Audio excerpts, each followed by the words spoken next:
O milagre que veio na simplicidade. Francisco era um homem de 42 anos, pai de 3 filhos, que trabalhava como mecânico em uma pequena oficina no interior de São Paulo. Há mais de um ano, ele vinha sofrendo com um problema que o deixava desesperado, uma coceira insuportável que aparecia todas as noites, principalmente nas pernas e nas costas. Não era apenas um incômodo passageiro, era uma sensação de queimação, como se milhares de agulhas perfurassem sua pele. Ele arranhava até sangrar, acordava exausto, e o cansaço já afetava seu trabalho e seu humor em casa. Os médicos não encontravam uma causa clara. Uns falavam em alergia, outros em estresse, mas nenhum remédio adiantava. Francisco, que nunca fora de frequentar igrejas, começou a se sentir abandonado. Será que Deus esqueceu de mim? Pensava, enquanto via sua esposa, Maria, orar em silêncio todas as noites pelo seu alívio. Um domingo, depois de mais uma noite sem dormir, ele estava sentado na calçada de casa, com as mãos tremendo de cansaço, quando viu passar um grupo de pessoas vestidas com simplicidade, homens de camisa social e gravata, mulheres com vestidos modestos e lenços na cabeça. Caminhavam em direção a um pequeno salão de madeira, onde se ouvia o som de vozes cantando sem acompanhamento de instrumentos. Era a Congregação Cristã no Brasil, igreja que Francisco já tinha visto por ali, mas nunca entrará. O senhor está bem? Perguntou-lhe um homem mais velho, de rosto sereno, que parou ao vê-lo tão abatido. Não, irmão, Francisco suspirou. Não aguento mais essas noites. Já procurei médico, já tomei remédio, já tentei de tudo. O homem, que se apresentou como irmão João, um ancião da igreja, olhou para ele com compaixão. Filho, se o senhor quiser, pode entrar conosco. Lá dentro, nós oramos a Deus, e Ele ouve. Não prometo nada, mas se o senhor tiver fé, Ele pode fazer o que os médicos não conseguiram. Francisco hesitou. Não era de seu costume entrar em igrejas, mas naquele momento, ele não tinha mais para onde ir. Levantou-se, arrumou a camisa e seguiu o irmão João. Dentro do salão, tudo era simples, bancos de madeira enfileirados, paredes sem adornos, apenas um pequeno púlpito à frente.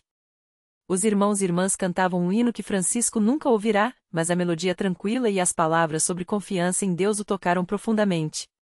Não havia banda, não havia palmas, apenas vozes unidas, sinceras. Confia no Senhor de todo o teu coração, e não te estribes no teu próprio entendimento, cantavam, e Francisco sentiu os olhos arderem. Quando o ancião subiu para dirigir a reunião, ele falou sobre a fé que move montanhas, sobre como Deus não desampara os seus. Depois, veio o momento das orações. Os irmãos se ajoelharam, e Francisco, sem saber bem o que fazer, fez o mesmo. Ouviu pedidos simples, cheios de humildade, por um filho doente, por um emprego perdido, por paz no lar. Quando chegou sua vez, as palavras saíram trêmulas.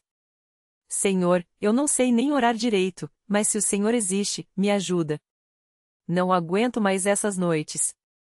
Se for da tua vontade, me cura, ou me dá força para suportar. Não houve gritos, não houve espetáculo, apenas um silêncio respeitoso, e depois, o amém suave dos irmãos ao seu redor. Naquela noite, Francisco voltou para casa com um estranho sentimento de paz. Dormiu mais cedo, exausto, mas quando acordou no dia seguinte, levou um susto. Havia dormido a noite toda. Sem coceira. Sem queimação. Sem arranhões novos. Francisco. Maria correu até ele, tocando suas pernas. Você não coçou. Não tem nenhuma marca nova. Ele passou as mãos pelas pernas, incrédulo. A pele estava intacta. Não doía. Não ardia. Não entendo, murmurou. Deus ouviu, Francisco, disse Maria, com lágrimas nos olhos. Deus ouviu. Nos domingos seguintes, Francisco voltou à congregação. Desta vez, não por desespero, mas por gratidão. Aprendeu os hinos, participou das orações, ouviu os testemunhos de outros irmãos que, como ele, haviam sido socorridos por Deus de maneiras que a medicina não explicava. Um dia, depois do culto, o irmão João lhe perguntou: E então, Francisco? Como está? Estou curado, irmão. Não sinto mais nada. Mas não é só isso, ele olhou ao redor, para aquele salão simples, para aqueles rostos sinceros. Aqui eu encontrei algo que não sabia que precisava. O que, filho? Paz. Uma fé que não depende de milagres, mas que os vê acontecer porque confia em Deus. Francisco foi batizado nas águas algum tempo depois, em um rio limpo, cercado pelos irmãos que agora eram sua família. Na Santa Ceia, quando partiu o pão e bebeu do cálice, sentiu no coração que aquela era uma aliança que ia além da cura física. Anos se passaram. Francisco, agora um irmão ativo na igreja, muitas vezes contava seu testemunho para os novos que chegavam, sempre com a mesma humildade. Deus não me curou porque eu era especial. Ele me curou porque, na minha fraqueza, ele mostrou sua força. E o mais importante não foi a coceira que passou, mas a vida que ele me deu de volta. Porque na congregação cristã no Brasil, os milagres não são para chamar atenção. São sinais quietos de que, onde a fé sincera e um coração quebrantado, Deus age. Não com alarde, mas com amor. Não para os homens, mas para a sua glória. E Francisco aprendeu que, às vezes, a maior bênção não é a cura, mas a mão de Deus segurando a nossa enquanto passamos pela prova. Um dia, enquanto Francisco ajudava na limpeza do templo, um jovem chamado Mateus chegou à igreja arrastando os pés, o rosto marcado pelo cansaço e pela dor. Ele tinha apenas 22 anos, mas seus olhos pareciam carregar o peso de uma vida inteira de lutas. Ao vê-lo, Francisco sentiu algo familiar, aquele olhar perdido, como se a esperança já tivesse ido embora há muito tempo. "O que te traz aqui, irmão?" perguntou Francisco, colocando a vassoura de lado e se aproximando com um sorriso tranquilo. Mateus engoliu em seco, como se as palavras custassem a sair. "Eu não sei mais o que fazer, meu irmão. Os médicos disseram que meu rim está falhando. Faz meses que eu faço diálise, e a fila do transplante, sua voz falhou. Eles falam em anos. Eu não tenho anos." Francisco não ofereceu palavras vazias. Ele simplesmente colocou a mão no ombro do rapaz e disse: "Vamos orar." Levou-o até o altar, onde a presença de Deus parecia mais próxima. Ali, entre lágrimas que Mateus não conseguia mais segurar, Francisco orou com a mesma fé que um dia havia recebido quando estava no lugar daquele jovem. Não eram palavras bonitas ou cheias de teologia, era o clamor de quem já tinha visto Deus agir no impossível. "Senhor, o Senhor conhece a dor do Mateus. O Senhor sabe o que é carregar uma cruz pesada.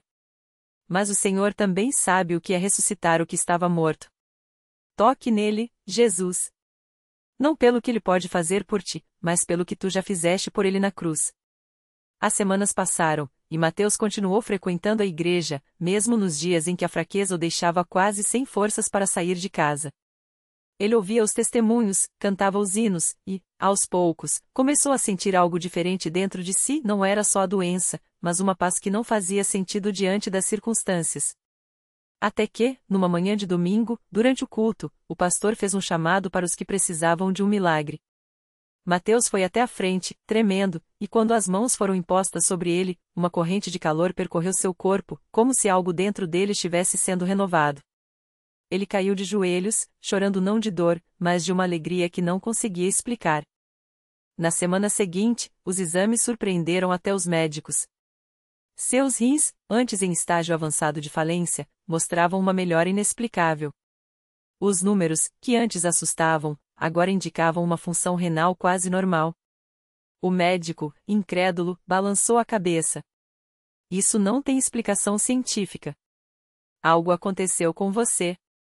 Mateus sorriu, porque ele sabia muito bem o que tinha acontecido.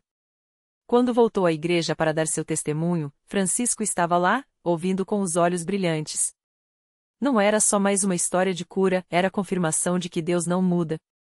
O mesmo Deus que tinha tirado a coceira das mãos de Francisco anos atrás era o mesmo que agora restaurava a vida de Mateus. "Eu pensei que Deus tinha me esquecido", disse Mateus, segurando o microfone com mãos que já não tremiam mais. "Mas ele só estava me preparando para ver sua glória." E assim, a igreja inteira louva, porque ali, entre aquelas paredes, não havia espaço para dúvidas. Havia apenas certezas, de que Deus ouve, que Deus age, e que, quando um coração se rende a Ele, os milagres não são exceção, são a regra. Porque na congregação cristã no Brasil, a fé não é teoria. É história viva. É Francisco, é Mateus, é cada um que chega quebrado e sai restaurado. Não por merecimento, mas por graça. Não por força própria, mas pela mão poderosa de um Deus que ainda hoje faz o impossível. Naquela mesma noite, enquanto o louvor ainda ecoava pelas paredes da igreja, uma mulher chamada Ana Cláudia entrou pela porta dos fundos, arrastando os pés como se cada passo pesasse 1 tonelada. Seus olhos estavam inchados de tanto chorar, e as mãos apertavam com força uma foto amassada do filho, Lucas, de apenas 7 anos. O menino estava internado havia 3 semanas, vítima de uma doença rara que os médicos chamavam de sem cura. As palavras deles ainda doíam como facas: prepare-se para o pior.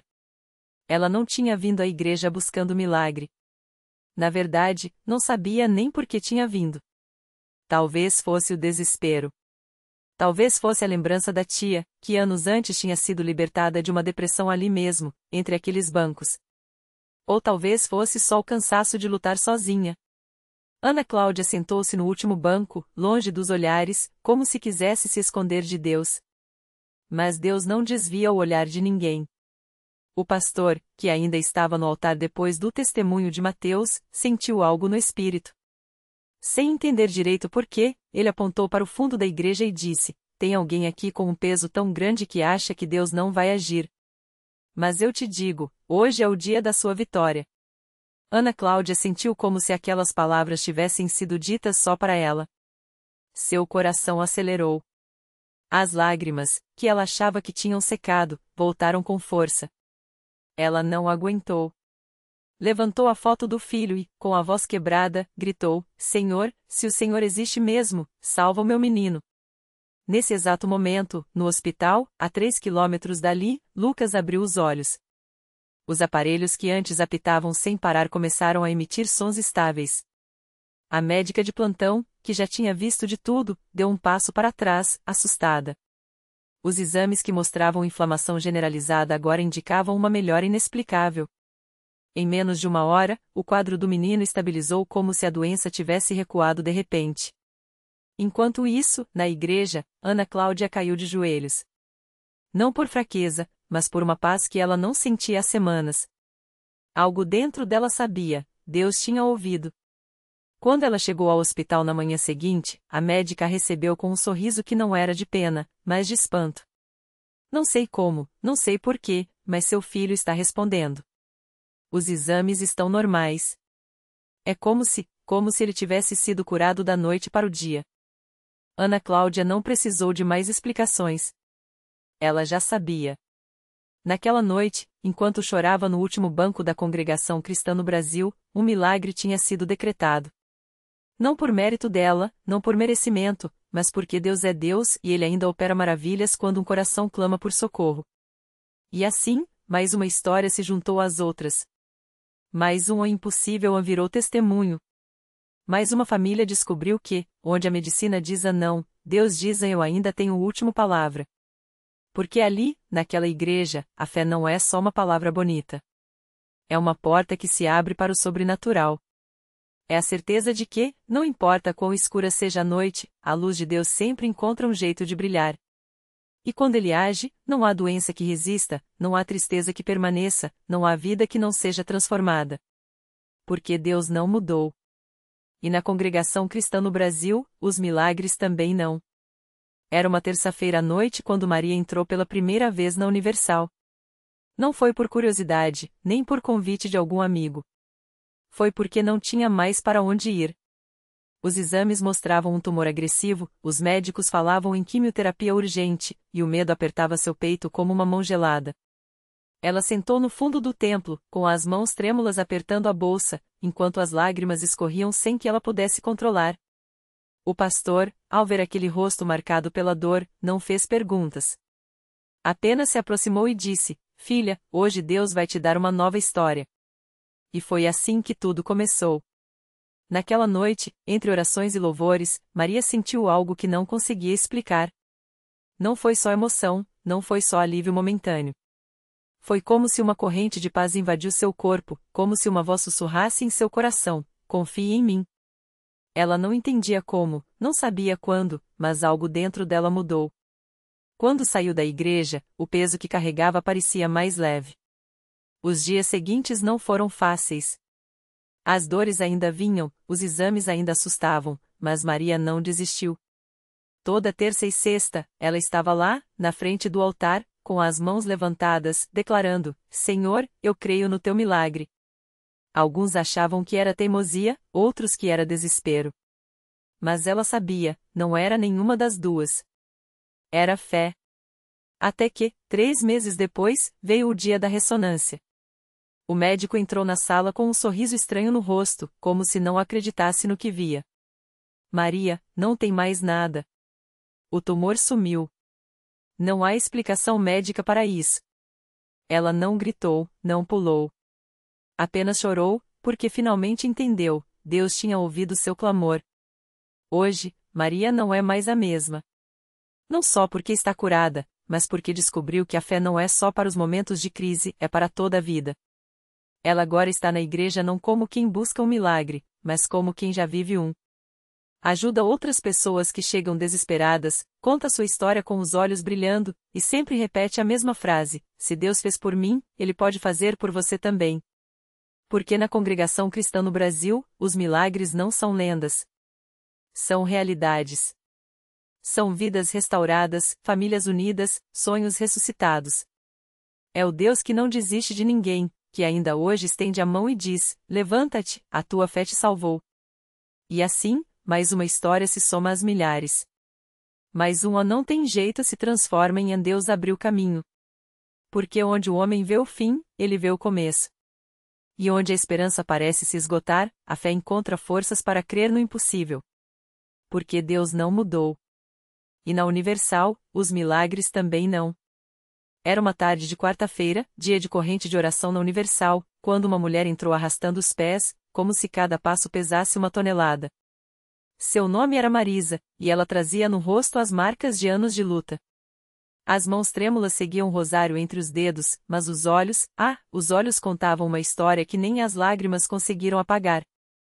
Ela se sentou no último banco, como se quisesse se esconder do mundo. Mas Deus não deixa ninguém se esconder dele. Enquanto o pastor falava sobre a fidelidade de Deus, Marisa sentia o coração apertado. Já orei tanto, já clamei tanto, pensava. Mas dessa vez, algo era diferente. Desta vez, ela não veio só pedir. Veio se render. Havia 3 anos, seu filho Lucas, então com 17 anos, tinha sido diagnosticado com uma doença rara nos rins. Os médicos disseram que era questão de meses até ele precisar de diálise, e que um transplante seria quase impossível pela compatibilidade. Marisa viu o filho, antes cheio de vida, murchando como uma planta sem água. As noites no hospital, as contas que não paravam de chegar, o marido que, sem aguentar a pressão, tinha ido embora. Tudo parecia um pesadelo sem fim. Mas naquela quarta-feira, enquanto o pastor fazia o apelo, Marisa sentiu uma voz no íntimo: levanta, filha. Esta é a tua hora. Ela não sabia explicar, mas era como se alguém a puxasse pelos braços. Tremendo, se levantou. E então, entre soluços, falou o que nunca tinha coragem de dizer em voz alta: Pastor, eu não aguento mais. Mas se Deus não me ouvir hoje, eu não tenho mais para onde ir. Não foram palavras bonitas. Não foi uma oração decorada. Foi um grito de alma. E foi exatamente isso que Deus estava esperando. O pastor impôs as mãos sobre ela e orou com uma autoridade que só vem de quem já viu Deus agir. Marisa sentiu algo quente percorrer seu corpo, como uma corrente elétrica, e caiu no chão. Não de fraqueza, mas de uma paz tão grande que seus joelhos não conseguiram sustentar. Quando se levantou, minutos depois, as lágrimas tinham secado. No lugar do desespero, uma certeza inabalável: Deus tinha ouvido. Naquela mesma noite, Lucas, que estava em casa deitado por causa das dores, sentiu uma melhora repentina. Acordou com fome, algo que não acontecia há semanas, e pediu comida. Marisa, ainda sob o impacto do que tinha vivido na igreja, correu para o hospital no dia seguinte para novos exames. Os médicos, incrédulos, pediram para repetir. Os resultados mostravam que os rins de Lucas estavam funcionando dentro da normalidade. Isso não é possível, disse um deles. Mas Marisa sorriu, porque ela sabia, para Deus, tudo é possível. Hoje, Lucas está com 20 anos, saudável, estudando para ser médico, para ajudar outras pessoas como Deus me ajudou, diz ele. Marisa, que antes mal conseguia olhar nos olhos das pessoas, agora é uma das primeiras a chegar na igreja. Ela não só ajuda na recepção como também faz parte do grupo de visitação aos hospitais, levando esperança para quem está onde ela já esteve. Eu entrei na Universal quebrada, mas Deus me deu uma família, conta ela, apontando para os irmãos que agora a cercam. Eles não me deixaram desistir. Oraram por mim quando eu não tinha mais forças. E hoje, eu vivo para dizer, Deus não desiste de ninguém. Porque essa é a marca da Universal, não é só um lugar onde se ora por milagres. É um lugar onde os milagres acontecem. Onde o impossível se curva diante da fé. Onde histórias como a de Marisa e Lucas se multiplicam, provando que, quando Deus age, não há doença que resista, não há situação que não mude, não há vida que não possa ser restaurada. E assim, mais uma não tem solução a vira um testemunho. Mais uma é tarde demais a se transforma em Deus está no controle. Porque na Universal, a fé não é teoria, é experiência. E os milagres? Ah, os milagres são só o começo. O milagre que mudou tudo. Marisa não só venceu a doença como, meses depois, recebeu a notícia que os médicos chamaram de inexplicável, seu corpo não apresentava mais sequelas. Os exames, antes repletos de marcas da batalha, agora mostravam saúde plena. E Lucas? O jovem que chegou arrastado pela dor hoje corre, literalmente, atrás dos sonhos. Formou-se, abriu um pequeno negócio e, toda semana, volta à Universal não como um necessitado, mas como um testemunha. Ele ajuda outros que chegam quebrantados, sussurrando no ouvido deles as mesmas palavras que ouviu: Deus não desiste de você. Naquele altar onde Marisa chorou seu desespero e Lucas dobrou os joelhos pela última esperança, hoje com risos, abraços e histórias que se repetem. Porque o milagre deles não foi só a cura física, foi a restauração da alma. A família que quase se desfez agora se reúne em gratidão. Os irmãos que oraram sem ver, creram sem duvidar, hoje colhem a alegria de quem plantou fé em terra fértil. A reflexão que fica. Há coisas que a medicina não explica, mas a fé entende. O impossível é apenas uma palavra que Deus não conhece. Marisa e Lucas descobriram que, quando o homem diz acabou, Deus sussurra, agora começa. Porque milagres não são exceções na vida de quem crê, são confirmações de que ele ainda escreve histórias com finais felizes. A lição que não se apaga. Se você está lendo isso hoje com o coração pesado, guarda esta verdade: Deus não salva por merecimento, mas por amor. Não importa quão escura seja a noite, a luz da fé é mais forte. Na Universal, e em qualquer lugar onde a fé for sincera, o não tem jeito a vir a Deus faz jeito. Basta estender as mãos, mesmo trêmulas, e deixar Ele transformar sua dor em testemunho. Porque no final, os milagres não são o fim da história, são o convite para uma vida nova. E essa, sim, é a maior vitória.